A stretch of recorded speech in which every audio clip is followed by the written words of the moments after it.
Hi, I'm Dr. David Baker Hargrove. And I'm Robert Baker Hargrove. And we're at the top of your inbox.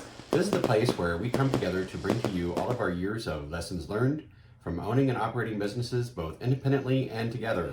And our goal is to provide you with a little bit of a business bite for you to take back to your company to help your business grow and your leaders develop.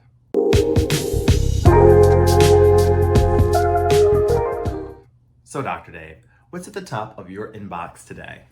So today I thought that we would talk about, again, preparing for a success mindset. Now, we did another video on this. We focused a lot on logistics and We did. and how to be operationally prepared.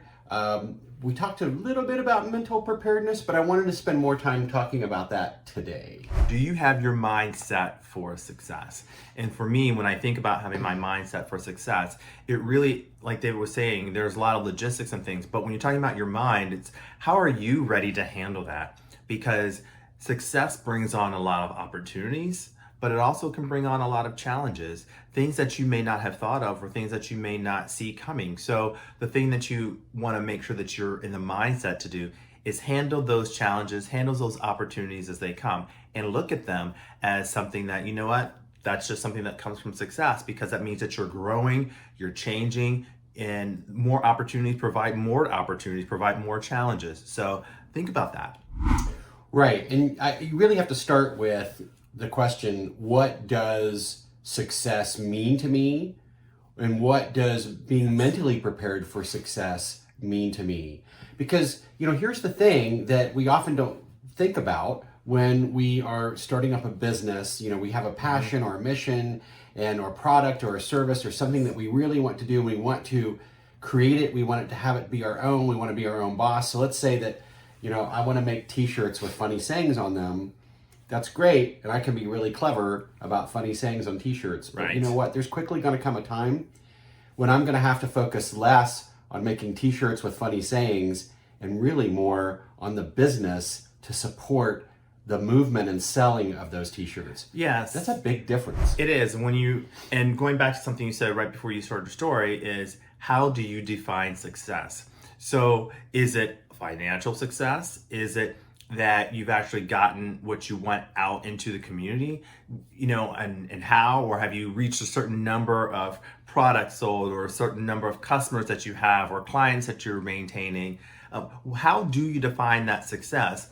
And you have to be in the mindset to celebrate that, because quite often, you get into the rigor of running the business and, I want to be a success, but you quickly forget to remind yourself, hey, this is what I define success for me. I've made that first milestone. I've made that first goal.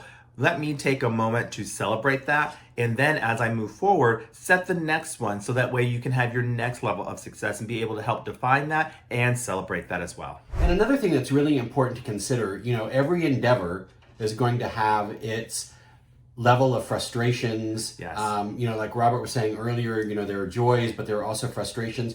But, here's a big key difference when you are going out on your own in your own enterprise. When you work for a big company or you work for someone else and things don't really go the way that you want to, or the day is stressful or things get tough, it's really easy a lot of times to blame it on the company, the boss, the culture, The rain, whatever. Yeah.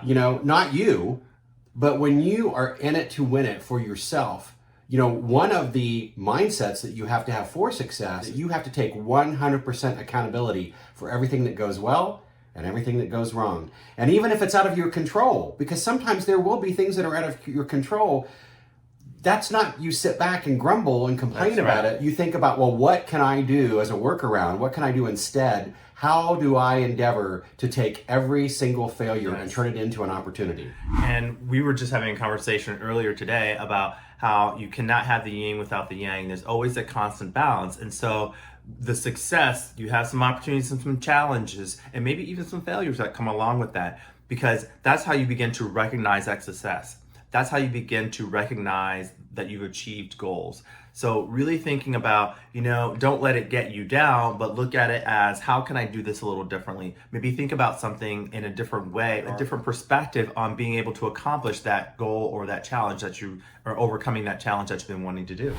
Yeah, so maybe the second question you want to ask yourself is, what does fulfillment in my business life or my career really look like? You know, is it all just about I'm going to sell t-shirts with funny sayings and make a lot of money and I'm going to be happy? Because that's probably not going to be the reality of what happens. Right. So you have to look at what does actual fulfillment look like? And so again, how do I fold in the challenges and the frustrations and be able to turn them into opportunities? How do I create that mindset? And really, so I can align myself with what I really think fulfillment in my life and my business career looks like. Absolutely. And if any of this sounds interesting to you, you can reach out to me at robertbakerhargrove.com. Or me at drdavidbaker-hargrove.com. And don't forget, if you like any of this content, don't forget to like and subscribe to our channel. And you can reach out to both of us at bhcassessment.com. So until next time, we'll see you at the top of your inbox.